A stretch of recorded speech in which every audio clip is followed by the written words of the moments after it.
Jika kesadaran kita terbatas dan pengetahuan kita selalu bertahap, maka satu hal menjadi jelas: bertindak tidak pernah sesederhana menilai.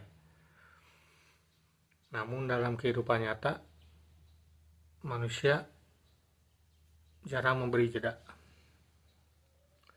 Ketika sesuatu terjadi, insting pertama kita adalah menyimpulkan siapa yang salah, apa yang keliru, apa yang harus disingkirkan.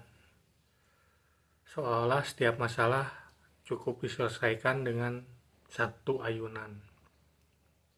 Padahal yang kita hadapi bukan benda mati, melainkan proses, kondisi, jaringan sebab yang saling terhubung. Singularitas mengajarkan bahwa tidak ada peristiwa yang lahir sendirian. Dan transendensi mengingatkan bahwa tidak semua bisa langsung kita pahami. Maka sebelum bertindak, pertanyaannya bukan lagi apa yang salah, tetapi apa yang sedang terjadi di balik semua ini.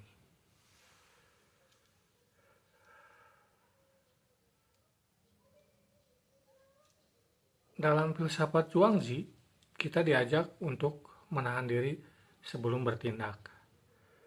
Bukan karena ragu, tapi karena sadar bahwa tidak semua hal siap dipotong dengan kapak yang sama. Sebelum mengayunkan kapak, kita diminta mengenali pohonnya.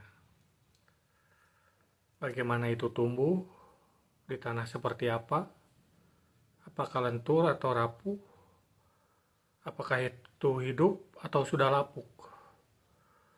Tanpa pengenalan ini, setiap tindakan berpotensi melukai lebih dari yang kita sadari. Wabah, teks, dan sejarah. Dalam situasi genting, seperti wabah, keinginan manusia selalu sama. Jawaban cepat, obat apa, langkah apa, siapa yang harus disalahkan. Karena ketidakpastian terasa menakutkan.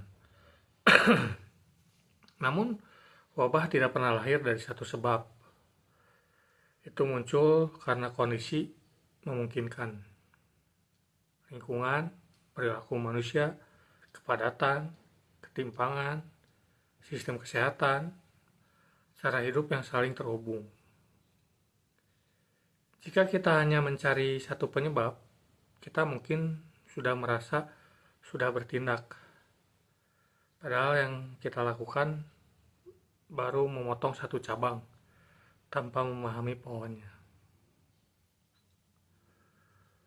Pola yang sama terjadi saat kita berhadapan dengan teks, ajaran, kitab, ideologi. Ketika kita membaca teks tanpa memahami kondisi yang melahirkannya, kita hanya memegang kata-kata, bukan realitas yang ingin disentuh oleh teks itu. Teks lahir di dalam konteks, di tengah masalah yang nyata, di tengah kondisi sosial, politik, dan kemanusiaan yang spesifik. Tanpa itu, teks mudah berubah menjadi senjata. Bukan karena teksnya jahat, tapi karena cara membacanya tergesa-gesa.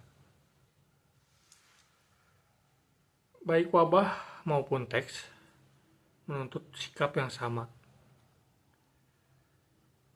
Tenang, memberi jeda sebelum menyimpulkan, kehati-hatian sebelum bertindak. Karena tanpa memahami kondisi, setiap solusi beresiko melahirkan masalah baru. Dan setiap ayunan kapak bisa melukai lebih dari yang kita maksudkan.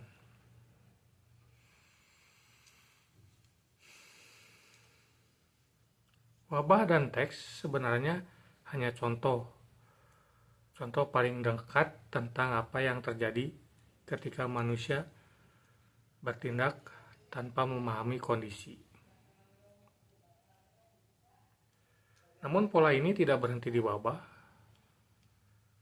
tidak berhenti di teks. Pola ini berulang di dalam sejarah. Setiap kali manusia menghadapi peristiwa besar, perubahan besar, atau krisis besar, selalu ada kecenderungan untuk menyederhanakan, mencari satu sebab, satu tokoh, satu musuh, satu narasi. Padahal sejarah tidak pernah bergerak karena satu tangan. Itu lahir dari jaringan kondisi yang saling mendorong. Keputusan kecil, kepentingan, ketakutan, harapan, kesalahan yang dibiarkan, dan kesadaran yang tidak pernah diajak berhenti. Ketika sejarah dibaca tanpa memahami kondisi, kita hanya melihat hasil akhirnya. Perang, kemenangan, kekalahan, runtuhnya peradaban. Namun tanpa memahami prosesnya, kita tidak pernah benar-benar tahu mengapa semua itu terjadi. Dan tanpa memahami mengapa, kita mengulangnya. Dengan wajah yang berbeda, dengan alasan yang terasa baru, namun dengan pola yang sama.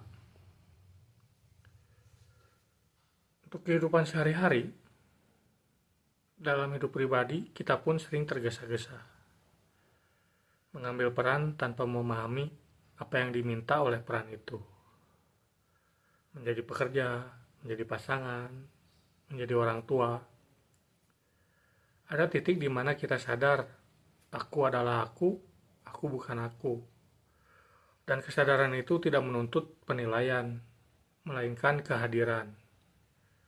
Memahami sistem, memahami keterbatasan, memahami tanggung jawab.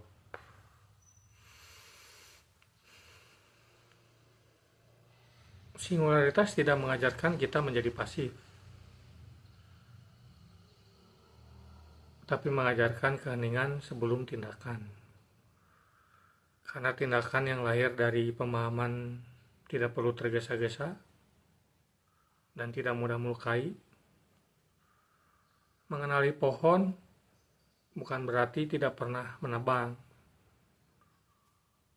tapi memastikan bahwa setiap ayunan datang dari kesadaran, bukan dari kebiasaan menghakimi.